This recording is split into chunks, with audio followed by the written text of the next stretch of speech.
questions that I'll be sharing with you whenever we get to the question and answer time.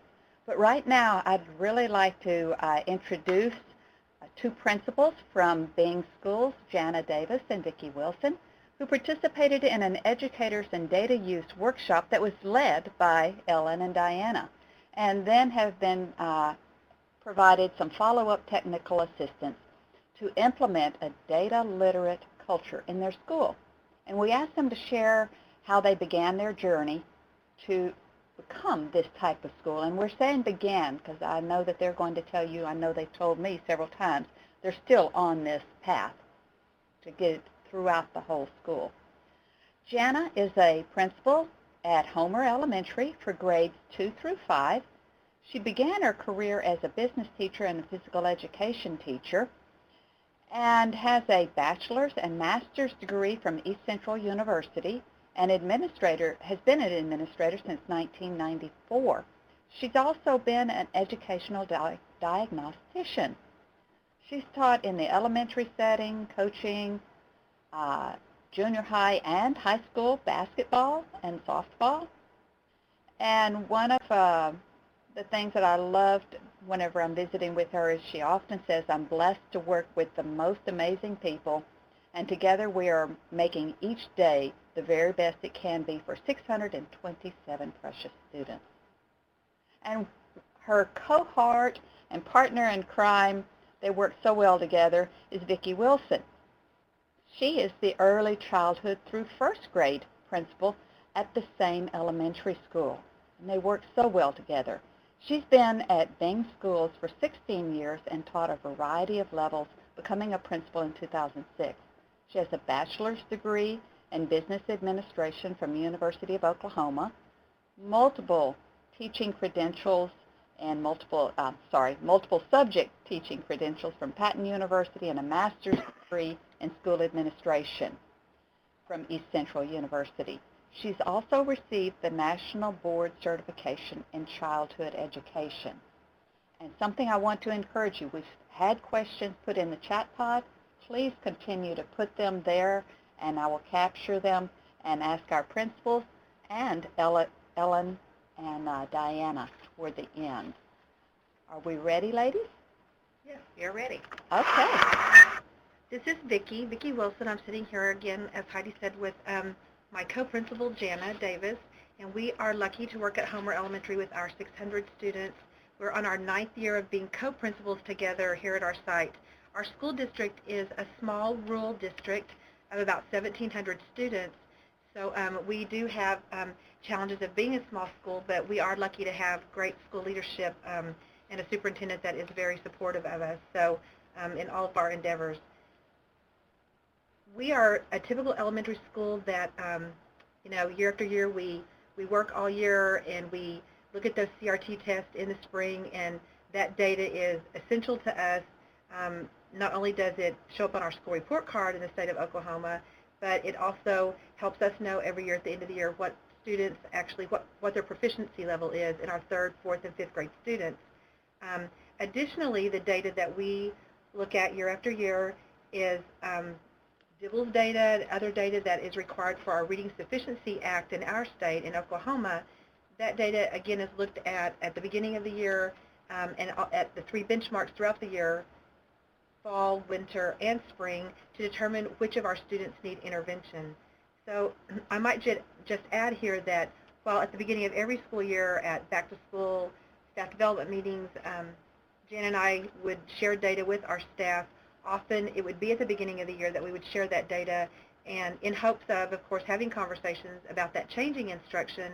But often I think that was an administrator led, and that we knew the data, but we didn't always continue on with making sure that data was used well throughout the school year.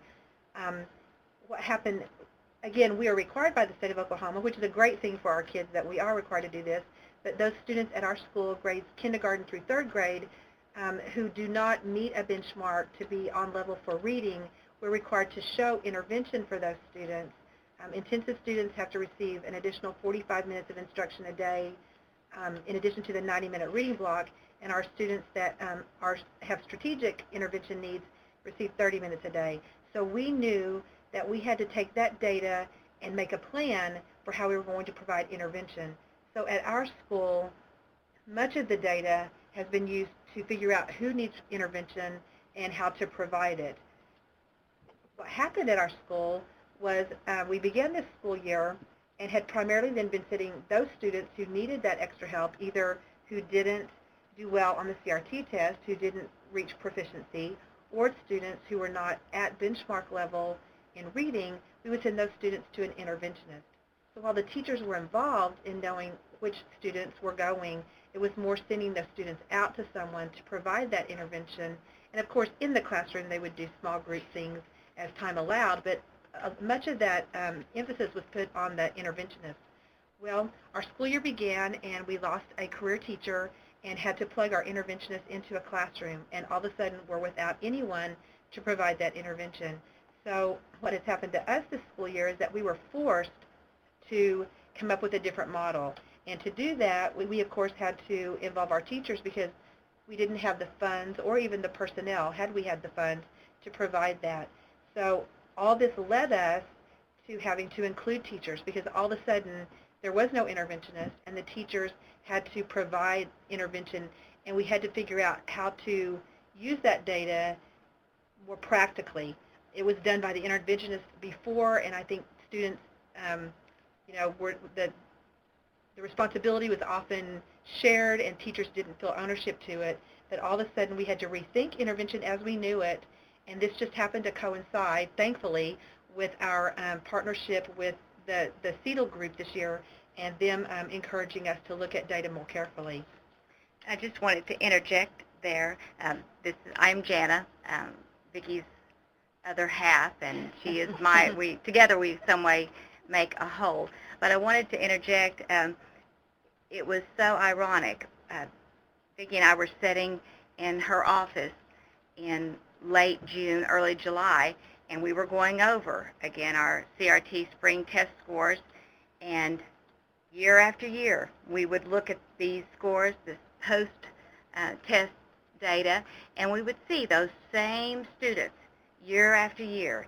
And so we had addressed all of the demographic needs. We knew that these come from homes that didn't have a lot of resources, so we would make sure that they had library books, backpacks that they would take home filled with reading material. We knew they came from homes that lived in poverty, and they were more worried about where their next meal was coming from as opposed to doing their homework. So we made sure they were part of our food backpack program.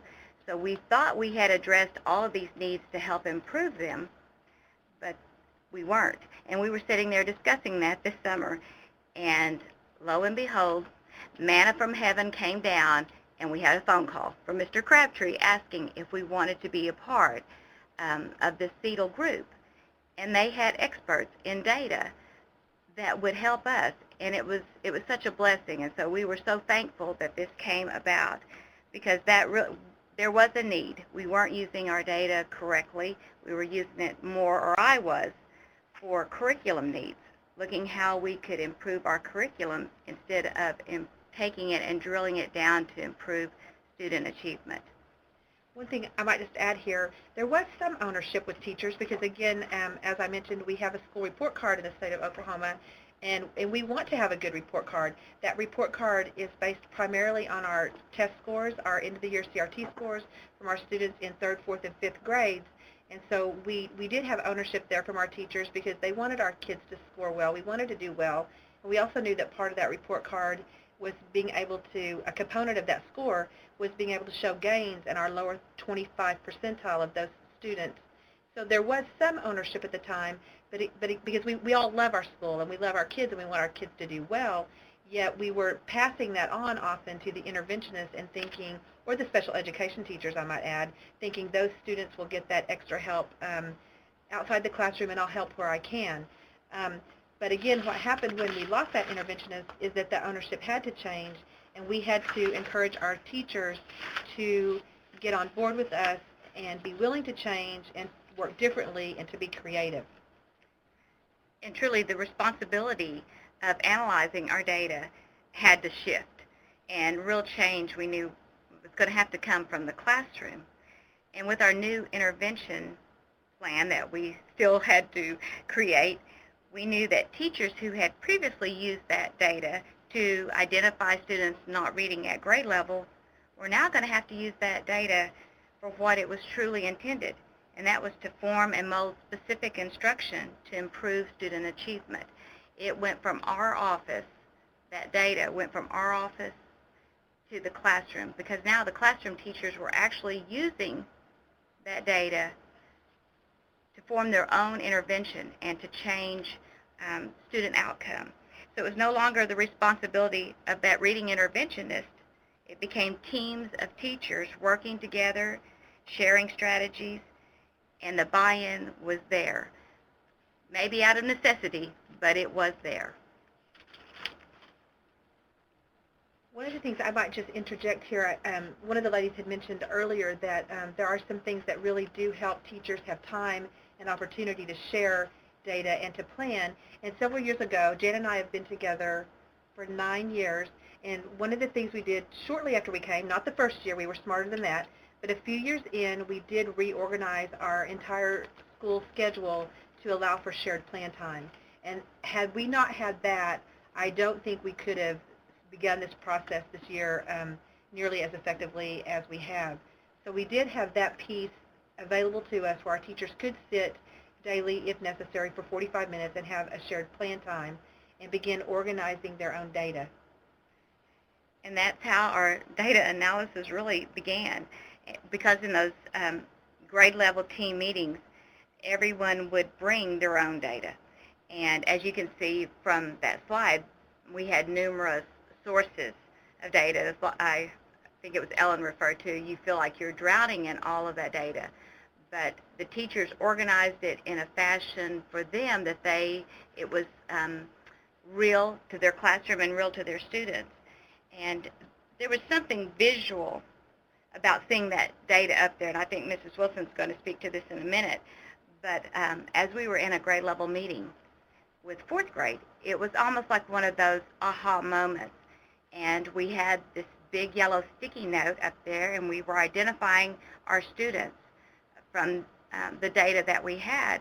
And as we put those sticky notes with students' names up there, one of our fourth grade teachers, the look on her face, it was such a visual for her to see those students. And she said, you know, that student really doesn't work well with that student. And so we started moving students and grouping them together, not only based on their deficits, but how they were able to work together and cooperate. And it was, you could almost see that light bulb come on that, hey, that's what it is, putting groups together that are manageable, that are workable. And so that was, I think that visual appeal was very important for us. And methodically, we used that collection to identify our students and those specific skills, and we formed our intervention groups. And Vicki, would you share about that, what that visual representation looked like? Yes, what we actually did was that, beginning at kindergarten all the way up, teachers brought in sticky notes, and we lengthened some grade level meetings. We got teachers covered. We even used, the school secretary covered a class. We had everyone covering classes to get us a little bit more time. And we put all of the information. It was easier with my younger students because we were just looking at reading, but I know Jana's group was looking at reading and math, particularly at that time. And we, on the sticky note that had students' name, or students that were at risk for whatever level of risk, it would provide their scores. As far as DIBEL scores, we would put every piece of the DIBEL scores, and they were color-coded even. If they needed intensive intervention, it was red. If they were strategic, it was yellow. And even some kids who did benchmark, but we were still concerned with. And we put all of those sticky notes on the wall, and we tried to figure out, okay, let's organize ourselves, and let's figure out how we can provide services to these kids, how we can provide intervention to these kids. And that actually goes into how we had to make this process work, because we had to find time. Again, we had an interventionist before. Now we didn't have one. The school day looked the same for the teachers, but yet they needed to find time to provide this additional 30 minutes of intervention minimum for these kiddos. So we were lucky, because just this school year, we were able to open our second computer lab on our school site. We, over the last, I don't know how many years, it seems like forever, have sold and sold and sold cookie dough, So our PTO helped us with that, threw in all that money. We found other funding sources, and we have now 2 computer labs. So we can manage about 75 to 100 kids in our computer lab at one time. So we restructured our school schedule, and every grade level had a time to go to the computer lab. So what we decided to do, and the teachers came up with this idea, is find someone to man that computer lab with the kids who are on level and let them then use that 30-minute computer time to work on intervention. In doing so, they restructured how it didn't have to be just their students any longer. All the sticky notes for the entire grade level were on the wall. We began sorting those students by ability groups or by needs rather than one particular teacher's kids. And so teachers, actually most of my teachers, and I think many of Jana's teachers, are not even providing intervention for their own classroom students. It's students somewhere within that grade level. So we had to have buy-in, though, from student teachers who were helping man the lab. Counselors are helping. We help where we need to, teacher assistants. So teachers were doing now their small groups of no more than 5 students in their classrooms during that computer time.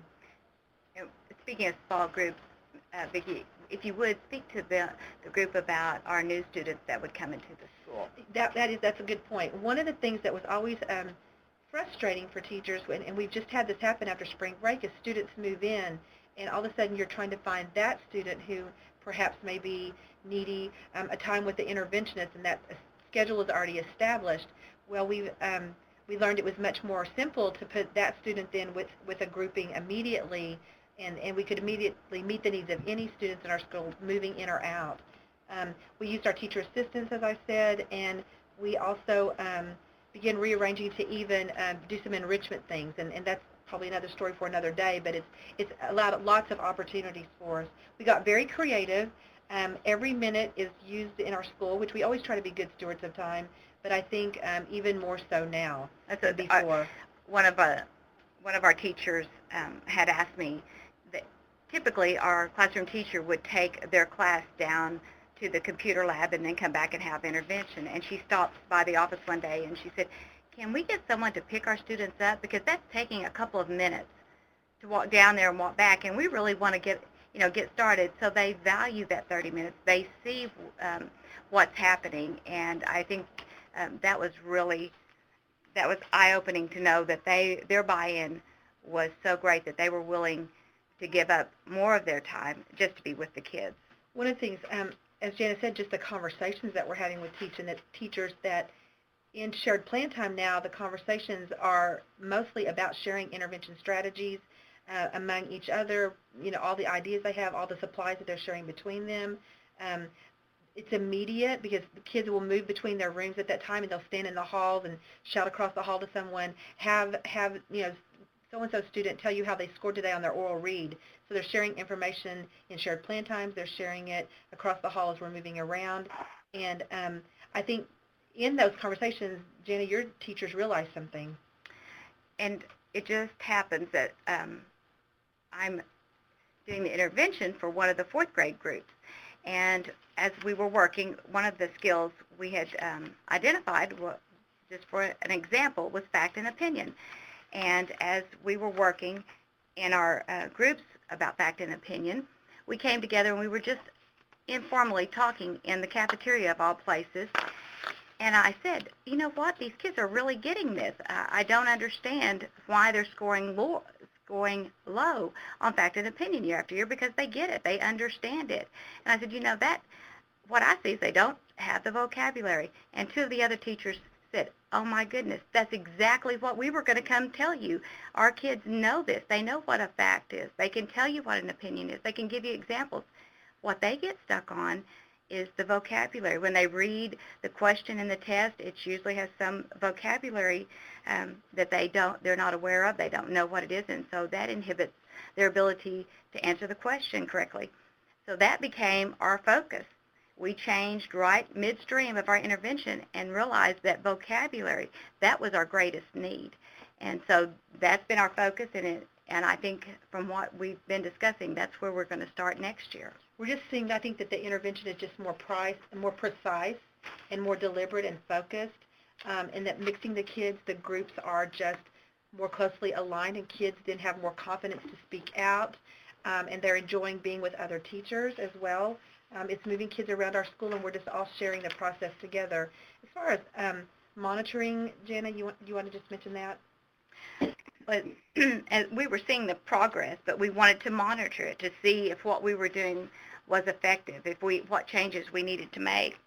And so every 2 to 3 weeks, we do a progress monitoring based on the needs of those students. And we have these large, yellow, oversized sticky notes that cover the walls in our offices and in intervention rooms. But we would take those and put them in classrooms and take the information from the progress monitoring and post it on there to see what gains were being made, which students were moving, which were not. And it's so heartwarming to see those teachers just beaming that their students are, making progress. And even when they're not, they want to know, what can we do? What are you doing? I know one of the challenges we talked about, and I'll just really briefly mention, we have involved other people outside our classroom teachers to do monitoring on the lower levels for DIBELS, particularly to take that off of teachers, to remove any bias, to make sure that we're matching everything up consistently since we are grouping across a grade level. I know, though, they're doing some very clever things. Ms. Davis, you might mention on 4th and 5th grade, just immediate responses to know about skill mastery. I think, and too, I heard Ellen mention this earlier about how valuable it is to have the students monitor their own progress. And in 4th grade, we made it a point in our intervention groups to tell them what the goal, what the targets are for reading oral fluency in the DIBELS assessment. And we have those numbers on the wall in big circles. 93 is where you want to start, 105 is where you want to be by the middle of the year, and 118 at that final assessment. And our students, our 4th grade students, have their own little sheet where each day they do tests with each other. They test each other on their word list. They time their fluency to see if they're gaining vocabulary and thereby increasing their fluency. So that's something that we have found true too, Ellen, that student buy-in, that student ownership has been very valuable. Our 5th grade, this has really been tailored to fit our needs. And at 5th grade, we had needs at reading and math. And so we used more of a formative assessment rather than checklist or phrases or fluency checks or DIBELS. We used tickets out the door or individual whiteboards, games, any type of formative assessment that would give us feedback on what the students were lacking. And so our intervention groups daily changed based on those formative assessments. And it's very fluid. The teachers find that it's really helping classrooms flow more evenly because those intervention times are catching those gaps, those deficits, and addressing it before the next day's instruction. And just as she said, even with the older students, it's moving, it's being very fluid. Even with the younger students, as we see the progress monitoring, even on DIBELS, once we get a progress monitoring score, we're sticking a little white round circle on that sticky note, putting those scores on and color coding them so that if we see different groupings need to occur, we can immediately change the groupings of students or move a student in or out depending on how they're doing. Overall, I think the exciting thing here is that it is encouraging change at our school. We're just waiting in. We don't have it figured out, but something that we're hearing our teachers say is just, can we start this next year at the beginning of the year and keep going? Ordinarily, teachers aren't as excited to do testing and to get into the year CRT scores as I think they are this year, because we're all anxious to see if even what we've done this year that has just been a beginning in the process will make difference on scores, even on not just CRT scores, but in our student scores on DIBELS and end-of-the-year benchmarking and all of that. Teachers are asking deeper questions. They're investing a lot. The conversation around our school, even in the teachers' workroom, is primarily about student achievement, how students are doing. We're hoping that it's an overarching, not just about intervention, but it's also about what's happening in the classroom, teachers looking more closely at classroom instruction as well. Jenna, you might mention your students giving up their time even. It's like Mrs. Wilson said, it has been a change in our climate because everyone, probably there was a time when intervention was looked at as those kids that didn't get it. Now, it's not. Those kids are, they're proud to be part of that, and I want to give a shout out to all of our students that do give up their time. We call it pull-out time, but that's non-instruction time. When they would go to PE or to music or to library, they give that up voluntarily. There's nothing that says they have to, but they want to go to intervention because as we try to talk in intervention, we're building that confidence. It's not that they can't do it. It's just that we haven't presented it in a manner in which they could get it. So we're really appreciative of our students for giving up that time, for realizing the value of it. Even questions from our parents, some of them, kids go home and talk about another teacher, and I've even had younger students' parents ask me, did you change their classroom? They're talking about another teacher, and we'll explain the process more to them, that no, we're all sharing this. They're going between places. And I think just all in all, it's building camaraderie among our staff. Not that they weren't already working well together as teams, but you know, you have ownership of every student in your grade level because we're sharing these kids between us, and we have these goals that we've set for ourselves that we're anxious to see if we make them. And our kids are helping. They're like Mrs. Davis said, they're giving up their time. Teachers are all in. Parents are sometimes picking kids up a little later from school to be part of some after-school things. And so, all in all, it has been such a good experience.